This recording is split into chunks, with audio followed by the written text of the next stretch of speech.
Hi, good evening, everyone. This is Mitch, and our topic for tonight is about in God's perfect time.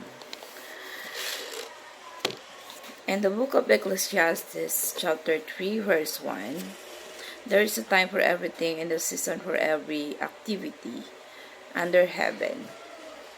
So, sa bawat bagay, may oras na nakatakda para sa lahat dito sa mundo. Lahat ng nilikha ng panahon or inlaan kung kailan mangyayari. At ang Diyos ang nag-set at nagplano ng lahat ng panahon.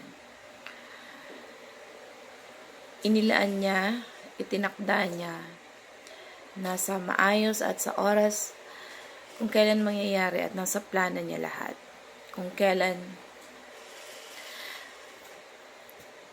Kung mababasa nyo ang Book of Ecclesiastes chapter 3 hanggang 1 to 8, yung chapter 3 verse 1 to 8, lahat ng yon panahon kung kailan ka isinilang at kung kailan yung tamang oras na inilaan ng panahon ng Diyos, ng Panginoon, kung kailan ka mamamatay, kung kailan kukunin ng Diyos ang buhay mo. So,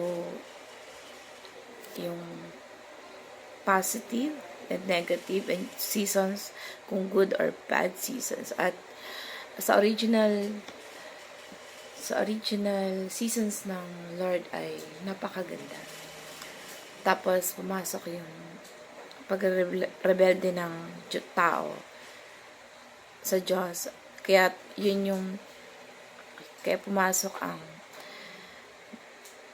bad seasons na God is a perfect redemption of the season. Merong perfect redemption ang Diyos sa lahat ng season ng buhay natin. Kung meron mang pangit na relasyon, ang Diyos merong redemption dyan.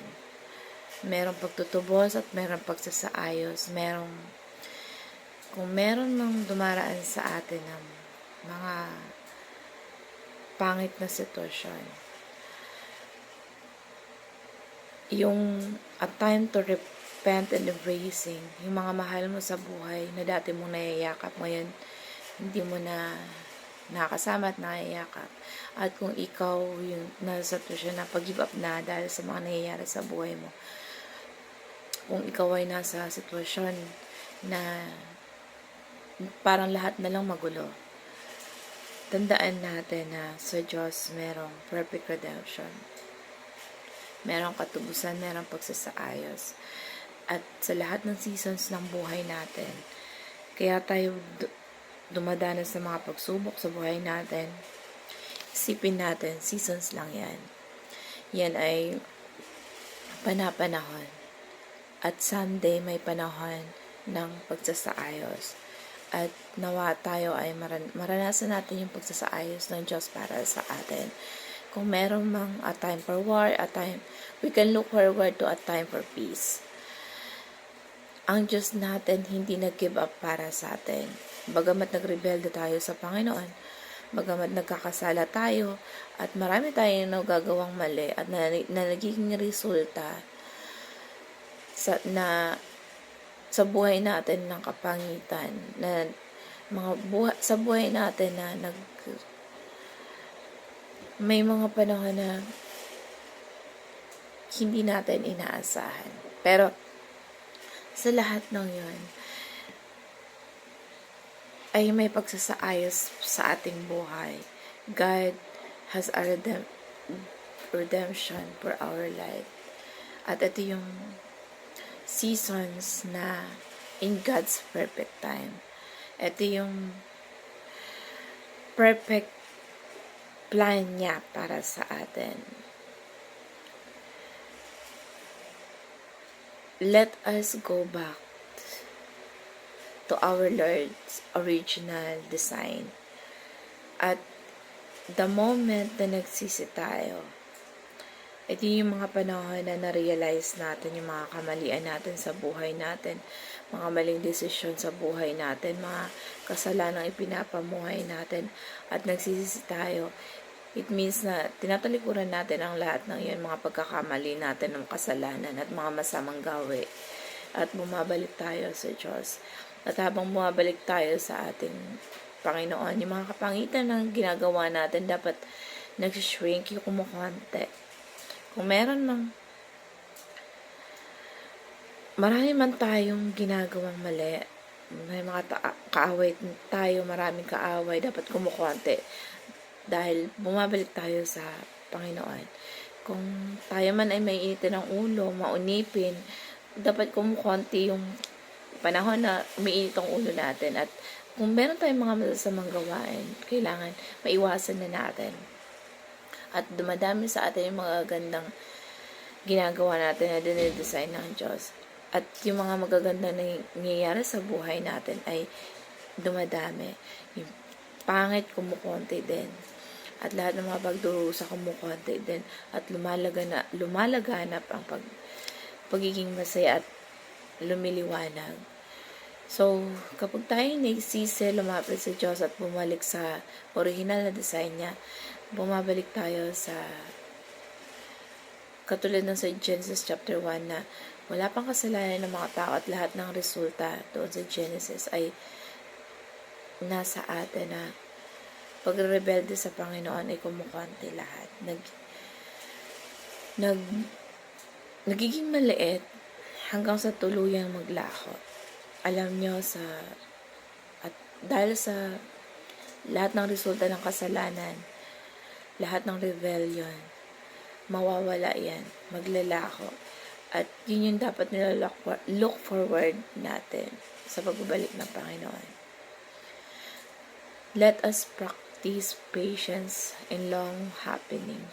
Dahil naging rebelde yung mga tao at yung mga bad seasons ay nangyayari, kailangan i-practice natin yung mga ginagawa natin na kasi yung long creation ay pinasailalim niya sa judgment. So, kahit tayo mga Kristiyano, under judgment pa rin tayo. In a sense na lahat tayo mamamatay. Lahat tayo, kahit Kristiyano tayo, dumadanas tayo ng mga trahedya, ng mga sakuna. At walang ligtas dito.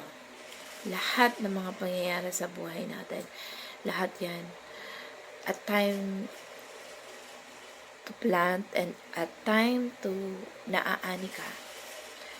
At lahat ng ginagawa mo na mali ay aanihin mo yan. Kung mabuti ang ginawa mo, aanihin mo yung mabuti. At lahat ng mga ginagawa natin, may mga balik sa atin. At tayo yung buong creation sa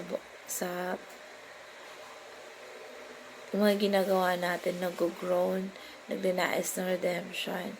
At yung redemption, mangyayari yan, yung kabuuan ng redemption sa pagbabalik ng Panginoong Jesucristo.